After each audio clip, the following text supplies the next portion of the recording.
Ok les amis, aujourd'hui on se retrouve pour parler d'un objet qui a ruiné des enfances, déclenché des crises de nerfs à répétition, bref, plus efficace pour te faire craquer qu'un meuble Ikea à son notice, et ouais, je te parle bien du Rubik's Cube. Ce petit cube coloré qui a fait transpirer des millions de cerveaux. Mais ce que vous savez peut-être pas, c'est qu'à la base ce truc là c'était même pas censé être un jeu. Juste une idée d'un prof, un mec tranquille en gris qui voulait expliquer un concept à ses élèves et qui a fini par créer un des objets les plus connus au monde. Allez, on rembobine l'histoire.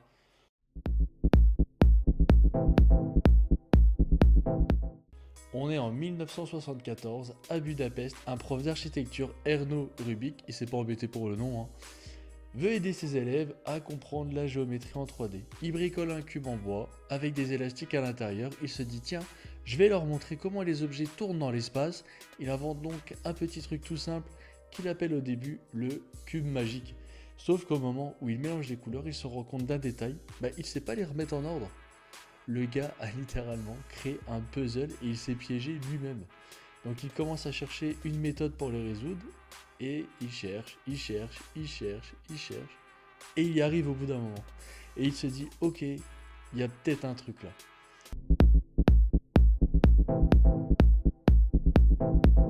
En 1975, il dépose un brevet et quelques années plus tard, en 1977, le cube commence à se vendre en Hongrie. À l'époque, personne ne parle encore du Rubik's Cube.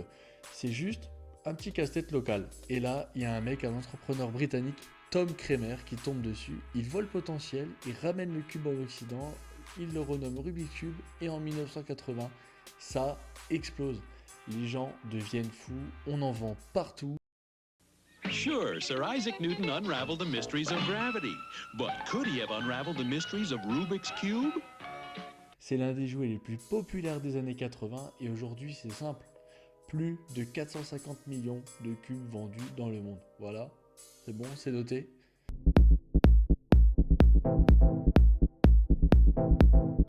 Et si maintenant on parle des chiffres records, il y a vraiment des chiffres qui sont juste absurdes quoi. À un moment, dans les années 80, on vendait plus de 100 000 Rubik's Cube par jour. Tous les jours, c'est énorme. Aujourd'hui, il y a encore des millions de ventes chaque année. Et puis, tu as les compétiteurs de Rubik's Cube, ce qu'on appelle le speed cubing. Les mecs vont à des championnats et résolvent le cube en moins de 4 secondes. Le record actuel, il est de 3,13 secondes. Genre, t'as même pas fini de cligner des yeux, le gars, il a déjà tout résolu.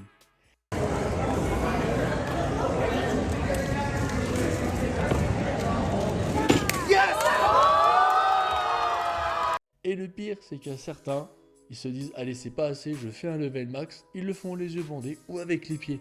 Et ouais je suis sérieux, Il y en a un qui l'a fait en 16 secondes avec ses orteils. On peut dire que lui il est fétichiste je dirais rien. World record. Oh, what the?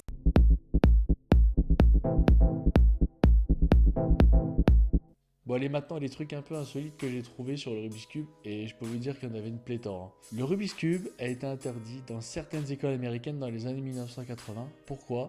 Parce que les élèves y jouaient en cours, il y avait du bruit de clics partout et les profs en pouvaient plus. Finalement c'est un prof qui a fait une invention qui a rendu dingue des profs. Je trouve ça incroyable. Et il y a une version aussi en chocolat de Rubik's Cube, sauf que bon forcément ça fond.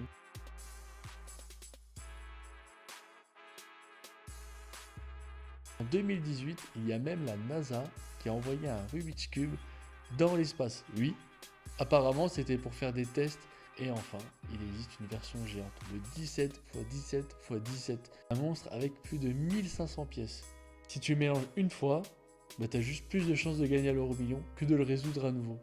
Voilà les amis, maintenant vous savez ce que ce petit cube que vous avez peut-être chez vous, c'est pas juste un jouet, c'est un chef-d'œuvre de frustration inventé par un prof qui voulait juste faire un exercice de géométrie et qui a fini par créer une légende mondiale. Comme quoi, parfois les trucs qui nous rendent fous, ce sont aussi ceux qui marquent le plus l'histoire. Si t'as kiffé, pense à t'abonner à la chaîne, à liker si t'as appris un truc et à me dire dans les commentaires si toi aussi tu t'es déjà senti humilié par un Rubik's Cube. A la prochaine pour une nouvelle histoire de l'objet culte sur Nexoria. Ciao les amis!